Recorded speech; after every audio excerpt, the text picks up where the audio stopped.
The light of a captive nebula bled through the crystalline dome of the grand chamber, casting fractured rainbows across the assembly. It was a light of profound age, a gentle cosmic glow that had illuminated this hall for millennia, a silent witness to the rise and fall of empires. Yet today it felt cold, accusatory. High luminary Xyler of the Cathar Collective felt its chill deep within his multifaceted core, a resonance of disquiet that vibrated through his silicate frame. He stood upon his floating dais, one among a constellation of others, each an island representing a civilization that had bent the knee to the Galactic Concordance's laws of balance and reason.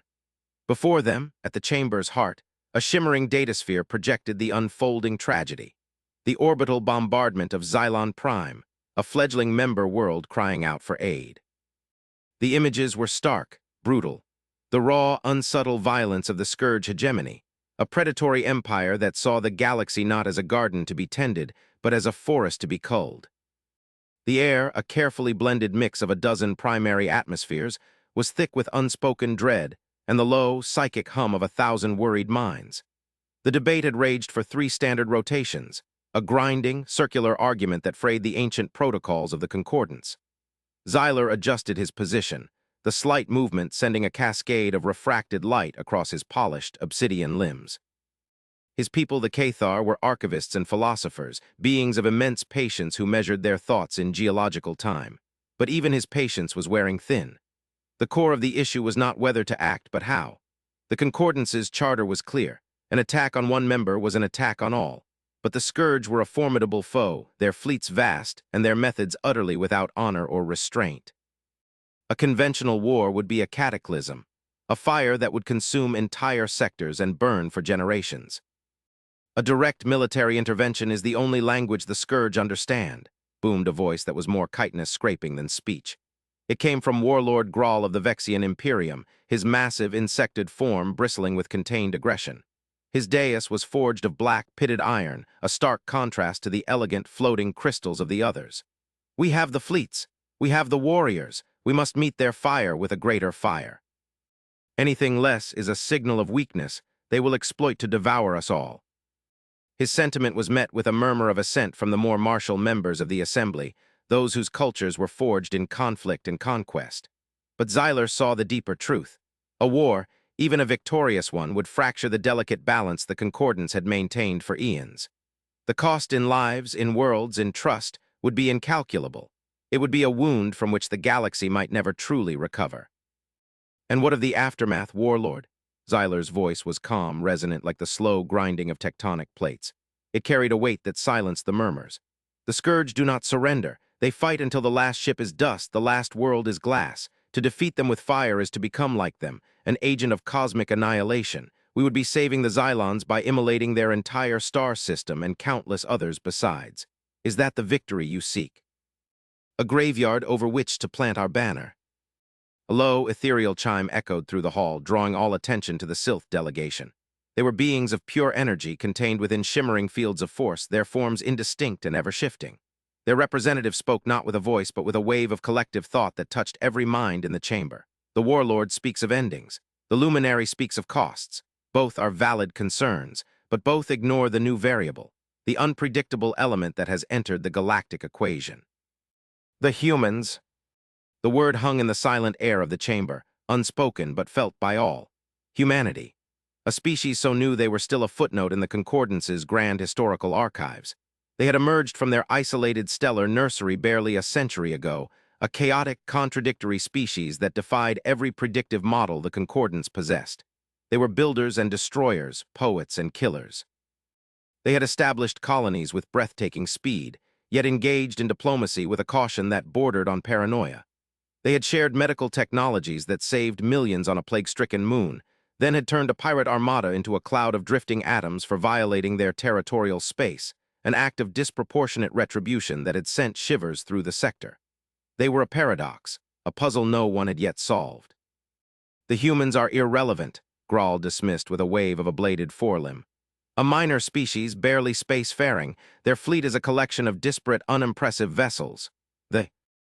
Why are no match for the Scourge, and their unpredictable nature makes them a liability, not an asset.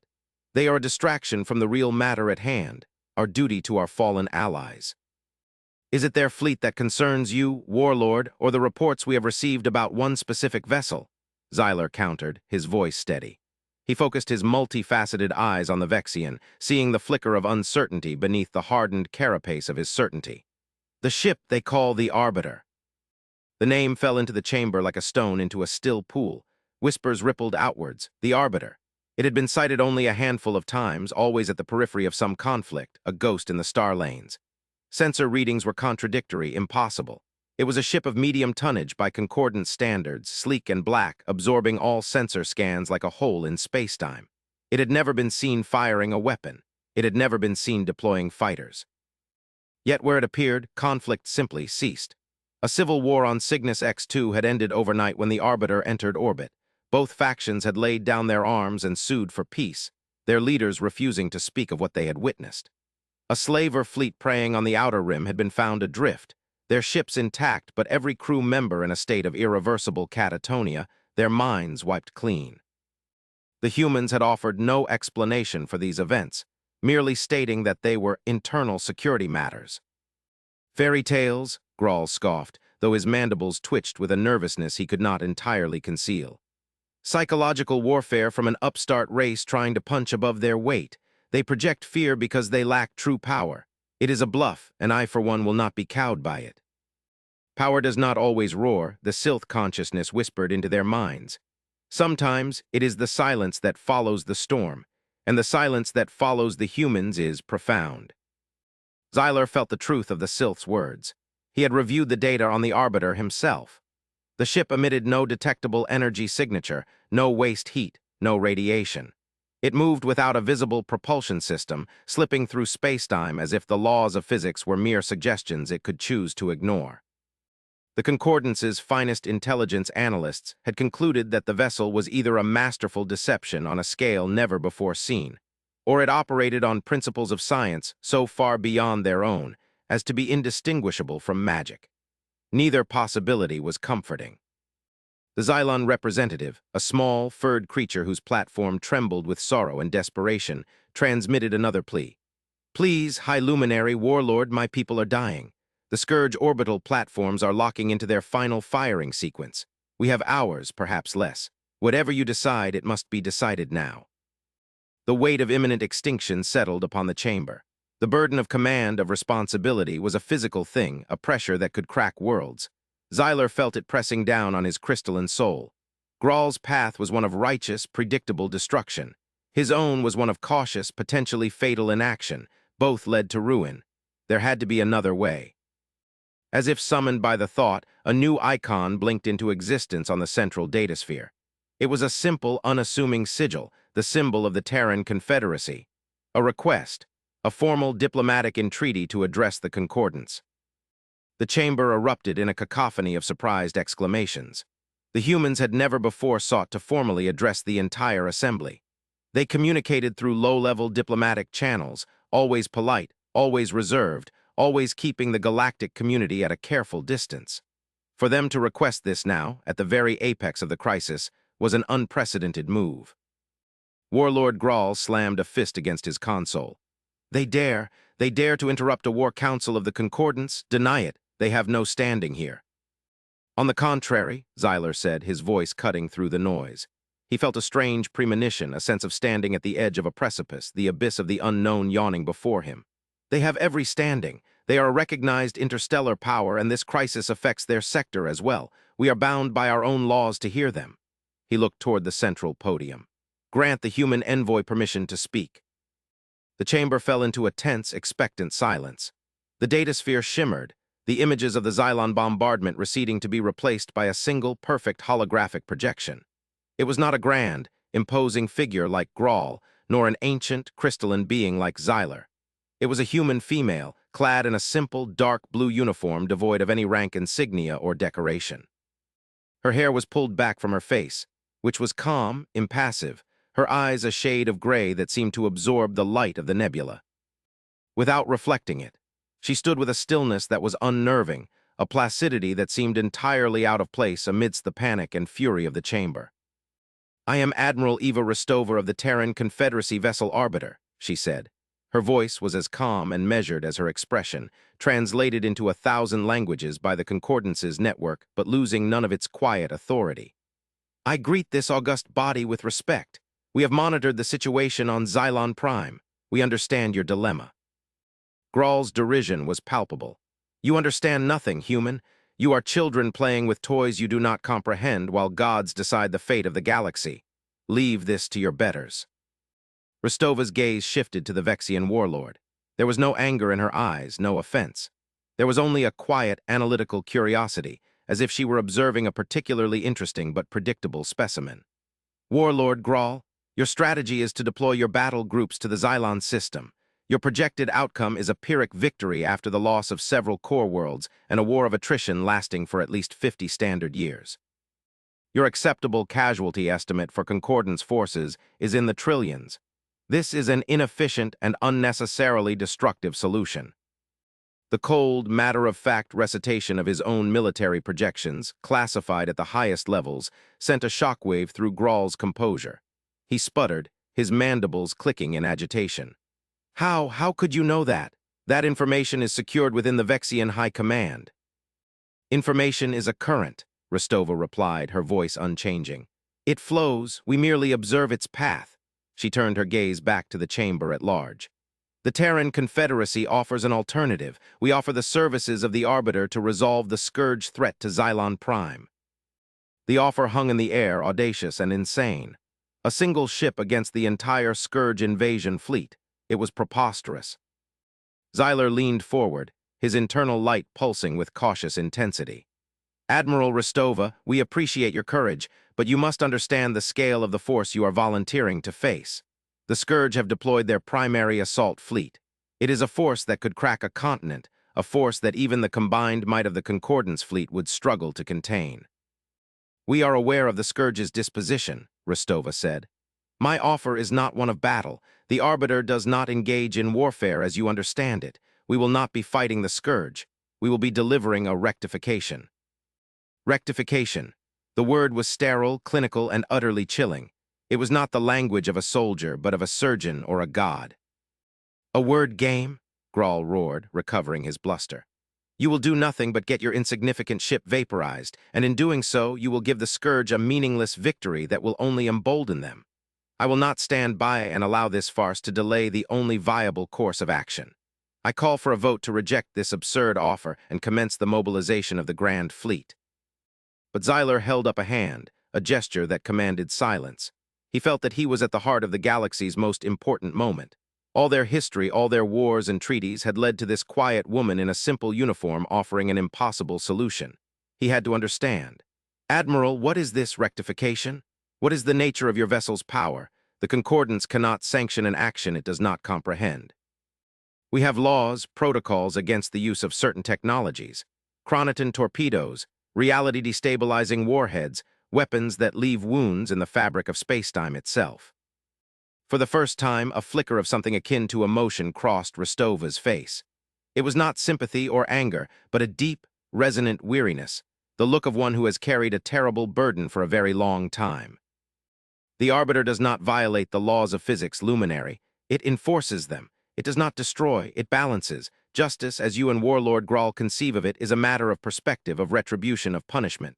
It is an emotional construct. The Arbiter operates beyond such things. It deals only in causality, in consequence. She paused, and her next words seemed to be directed not just at Xyler, but at the very soul of the Concordance. You wish to understand. Very well, I will show you. I ask the Concordance to bear witness. Watch the Xylon system. Watch what happens when a cause is met with its ultimate, inescapable effect. Her hologram did not fade. It simply remained, a silent observer, her gray eyes fixed on the main datasphere as it expanded once more to show the unfolding horror at Xylon Prime. The Scourge fleet was a swarm of jagged, malevolent shapes, a cloud of metallic locusts descending upon the vibrant green and blue world. Their primary energy cannons were glowing, charging for the final peak. And a chattering volley. The Xylon planetary shields were failing, flickering like dying embers against an oncoming storm. There was no hope. Then something changed. A shadow detached itself from the deeper blackness of interstellar space. It was the Arbiter, Sleek, dark, utterly featureless, it slid into high orbit over Xylon Prime, positioning itself between the planet and the Scourge fleet. It was one ship against a legion. It did not raise shields. It did not power weapons. It simply was. A mode of perfect, silent stillness in the heart of chaos. On the bridge of the Vexian flagship, miles from the Concordance chamber but viewing the same feed, Warlord Grawl let out a snort of contempt. A final, foolish gesture of defiance. Now they will see the price of their arrogance. The Scourge fleet commander must have thought the same. The lead dreadnought, a vessel the size of a small moon, unleashed its main weapon. A lance of pure, incandescent energy, white-hot and terrible, erupted from its prow, a spear of sunfire that should have vaporized the Arbiter and boiled the oceans of the world behind it. The lance of energy crossed the distance in an instant, and then it vanished. It did not impact a shield. It did not dissipate. One moment it was there, a torrent of annihilating power, and the next it was gone, as if it had never been fired. No flash, no radiation bloom, no exotic particle decay. Nothing. A collective gasp, 1,000 different forms of shock, echoed through the grand chamber. Xyler felt his crystalline structure vibrating with a frequency he had never experienced before. It was not fear, it was awe, an awe so profound it bordered on terror. On the view screen, the Scourge fleet seemed to hesitate, confused. They had fired a weapon capable of cracking a planet, and it had simply ceased to exist. They fired again, this time a full broadside from a dozen capital ships. Lances of energy, swarms of antimatter torpedoes, waves of kinetic impactors. A storm of absolute destruction converged on the Arbiter's position. And like the first lance, it all vanished. The space around the human ship remained serene, untouched. The Arbiter did not move. It did not react. It was like throwing stones into a bottomless well. Then Rostova spoke again, her voice still a calm, level monotone that was now the most terrifying sound Xyler had ever heard.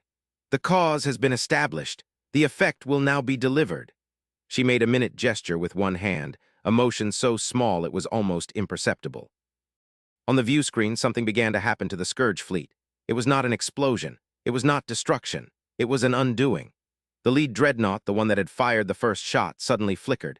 Its massive armor plates, forged in the heart of a neutron star, seemed to lose their integrity, not melting or breaking, but unforming. The complex alloys reverted to their base elements. The intricate weapon systems dissolved into piles of raw circuitry and unrefined ore. The fusion core at the ship's heart went cold, its controlled reaction ceasing as the very principles of its construction were erased. The ship became a shell, a cold, dark hulk of inert matter, its crew dying in an instant as life support, power, and structure failed simultaneously. One by one, the same phenomenon spread through the Scourge fleet. A cruiser's engines would go silent as the concept of their contained singularity drive was edited out of its existence. A destroyer's armor would crumble into dust as the metallic bonds holding it together were nullified. It was a silent, surgical, and absolute dismantling. It was not violence. It was negation. The ships were not being destroyed. They were being rendered into a state of never having been properly built. They were being reduced to their component parts, their purpose and function erased from the universe. Within minutes, the entire Scourge invasion fleet was gone. In its place was a vast, silent debris field of cold, raw materials, iron, carbon, silicon, and the frozen, lifeless hulks of ships that were no longer ships at all, but merely tombs. The threat was over. Xylon Prime was safe. Not a single life had been lost in its defense. Not a single shot had been fired by the human vessel.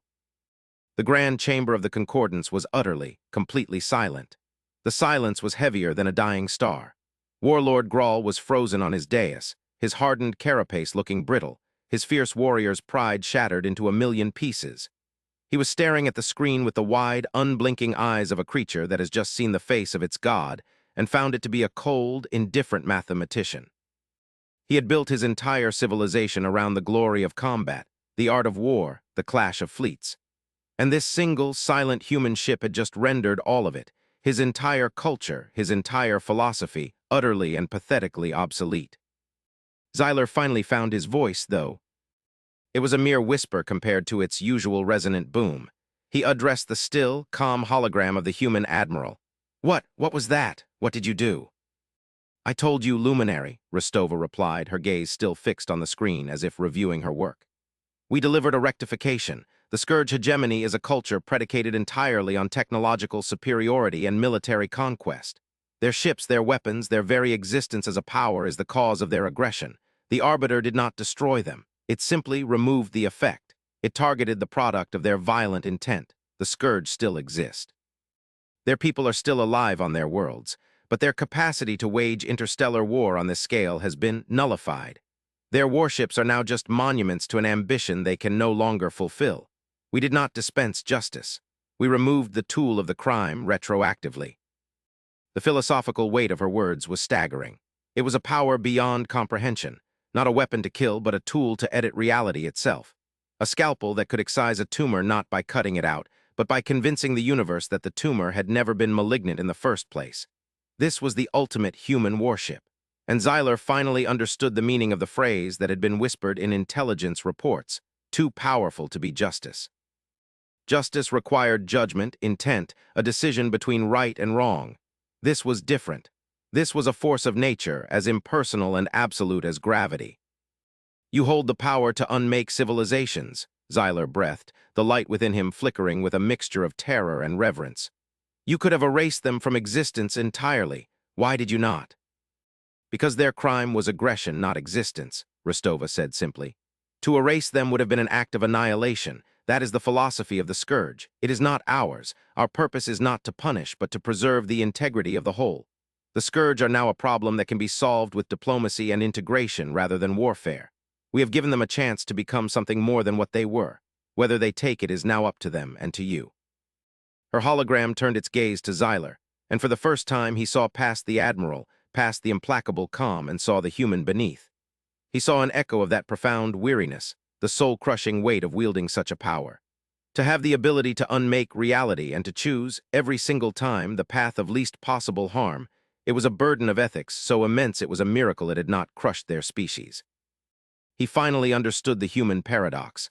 Their caution, their reservation, their quiet observation of the galaxy. They weren't arrogant or timid. They were terrified, not of the Vexians or the Scourge or the Concordance. They were terrified of themselves, of the tool they had been forced to create. The Concordance session was suspended. There was nothing left to debate. The old ways of thinking, of fleet strengths and strategic positioning, had been rendered meaningless in a matter of minutes. A new paradigm had been established, not by a treaty or a war, but by a quiet demonstration of impossible power. Xyler requested a private audience with Admiral Rostova, a request she granted immediately. Her hologram remained in the now empty chamber, a solitary figure under the light of the nebula, waiting. Your people are new to the galactic stage, Admiral, Xyler began, his voice now devoid of its earlier formality, replaced by a raw, genuine curiosity. Yet you possess a technology, a philosophy that surpasses that of species who have sailed these stars since before your world had cooled. How? Why? What could have driven you to create such a thing? Such a terrible, beautiful thing as the Arbiter? Rostova's impassive mask finally fell away, not in a dramatic shift, but in a subtle softening of her features. The weariness in her eyes deepened into a sorrow so profound, it seemed to draw the very light from the room. We did not create it for you, luminary, she said softly. It was not designed to police the galaxy or to interfere in the quarrels of empires. Its use here was a test, a field calibration to ensure its principles operated as intended on a macro scale without unintended consequences. Xyler felt a cold dread creep through his being, a fear far deeper than any he had felt for the Scourge. A test? You used the Scourge fleet as a proving ground? For what? What enemy could you possibly be preparing to face that would require a weapon that can rewrite reality? Rostova looked away from him, her gaze drifting up towards the great crystalline dome and the ancient stars beyond. An enemy is something that has intent, luminary. It has ambition, a will to conquer or destroy. You can reason with an enemy. You can fight it. You can defeat it. What we are preparing for is not an enemy. It is a condition, a flaw in the design of the universe itself. She raised her hand, and the star chart of the galaxy appeared in the air between them. It was a familiar sight to Xyler. But then Rostova made another gesture, and the chart zoomed out, and out, and out further still. Past the edge of their galaxy, across the vast, dark void to the Andromeda galaxy, and then past that, revealing the local group, and then the Virgo supercluster, until the image showed a web of galactic filaments stretching across billions of light years, a cosmic lattice of unimaginable scale. 152 years ago, our deep space radio astronomy arrays, relics of a primitive age that we kept active out of sentiment, picked up a signal, Rostova said, her voice a near whisper. It wasn't aimed at us. It wasn't aimed at anyone. It was an echo buried deep in the cosmic microwave background radiation, the oldest light in the universe. It had been traveling for so long that its point of origin was now beyond the observable cosmic horizon. She touched the star chart and a wave of static washed over it. But it wasn't random noise. Within the static, there was a pattern, a sound. Zyler's mind, accustomed to 1,000 forms of communication, recognized it instantly. It was a voice. No, it was more than a voice. It was a chorus of voices, trillions upon trillions of them, crying out in a single, unified wave of despair. It was the sound of a civilization dying. A civilization that, judging by the signal's sheer power, must have spanned not just one galaxy, but thousands of them. We call it the silent requiem, Rostova continued, the sound of the dying universe filling the silence between them. It took us decades to decode it. It's not a language. It's a transmission of pure mathematics, of raw data. It's a warning, the final testament of a people who had achieved a level of technological and philosophical mastery that would make the concordance seem like a gathering of microbes. The data began to scroll beside the chart, complex equations and universal constants that made Zyler's mind ache. They describe what they encountered. They called it the static between worlds. The great unraveling. It is not a fleet. It is not an empire. It is a flaw in reality, a creeping, inexorable entropy that doesn't just cause decay, but actively erases the laws of physics that allow complexity to exist. It consumes information. It consumes order. It is a slow, silent tide of non-existence that is spreading through the universe, turning everything it touches back into a state of primordial, featureless chaos. The pieces fell into place in Zyler's mind with the force of a physical blow. The impossible power of the Arbiter, the human caution, their disinterest in galactic politics. They weren't playing the same game as the rest of the galaxy. They were on an entirely different level, preparing for a war not for territory or resources, but for the right of the universe to exist at all. The Requiem signal contained their final, desperate theory, Rostova said, her eyes meeting Zyler's. They believed the unraveling could be stopped, not by force, not with weapons, but by reinforcing reality, by using a focal point of immense, controlled energy to reaffirm the fundamental constants of physics in a localized area, creating a breakwater against the entropic tide. It was a theoretical tool they never had time to build, but they sent the designs, the principles, the math. They sent their last hope out into the void, praying that someone somewhere would receive it in time. The Arbiter, Zyler whispered, the name now holding a completely new and terrifying significance. It was not a warship. It was a shield for all of creation. It is our first prototype, Rostova confirmed. Humanity has spent the last century in a state of quiet, frantic mobilization. Every resource, every great mind, every ounce of our energy has been dedicated to this one single purpose, building the tools to fight the heat death of the universe. The Arbiter's function is not to unmake ships. Its true purpose is to project a field that reinforces the laws of causality, of information, of existence. Its use against the Scourge was to see if we could manipulate that field with enough precision to alter macro-scale objects without destabilizing the local space-time continuum. It was a success. She gestured again, and the star chart shifted, highlighting a region on the far edge of their galaxy.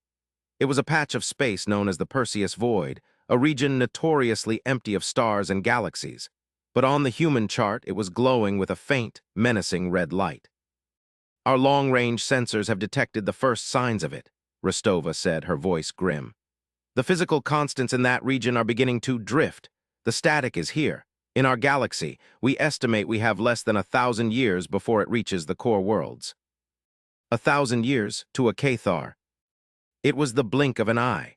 The entire history of the Concordance, the rise of the Vexians, the ancient wisdom of the Sylph, all of it was just a fleeting moment before an oncoming, silent apocalypse. Zyler looked at the human admiral, at this representative of a young, chaotic species that had stumbled upon the galaxy's darkest secret, and had, instead of despairing, quietly set about the task of saving everything. They had seen the end of all things and had responded not with prayer, but with engineering. His fear of humanity, of their incomprehensible power, evaporated. It was replaced by a humility so profound it felt like a spiritual awakening. He saw them clearly now. The calm, logical professionalism was not a sign of coldness, but of a focus born of absolute necessity. The ethical restraint was not a weakness, but a strength forged in the crucible of a truly cosmic responsibility. They had shouldered a burden that would have shattered any other civilization, and they had done so alone, in secret, asking for nothing. You have carried this knowledge alone?" Xyler asked, his voice filled with a new, unfamiliar emotion, fellowship. "Who would have believed us?" Rostova replied with a sad smile. "And what would have been the point? It would have only sown panic. The galaxy would have torn itself apart in fear and desperation. It was better to work in silence, to prepare. But now you have seen what we can do. You have seen the tool, and now you know the reason for its creation." The chamber was still silent, but it was a different kind of silence now. It was not the silence of shock or fear, but of profound contemplation. The light from the nebula outside seemed warmer now, a fragile, precious glow against an infinite, encroaching darkness. Xyler, the Cathar philosopher, looked at the human admiral, the reluctant wielder of cosmic power, and saw not an alien but a partner. "You are not alone anymore, Admiral," Xyler said, his voice resonating with the full weight of his conviction, a promise made on behalf of his entire species, and perhaps on behalf of the entire concordance. "The task you have undertaken is too great for one species to bear. The coming night is too dark for one candle to hold it back." Admiral Rostova's expression remained calm, but for a single, fleeting moment, Xyler saw in her gray eyes a flicker of relief, a glimmer of hope that had been held in reserve for over a century. The ultimate human warship had not brought judgment or justice to the galaxy. It had brought a truth far more terrifying and a purpose far more grand. It had brought unity not through conquest, but through the shared terror of a common, final enemy. The age of petty squabbles was over. The real war, the war for existence itself, had just begun.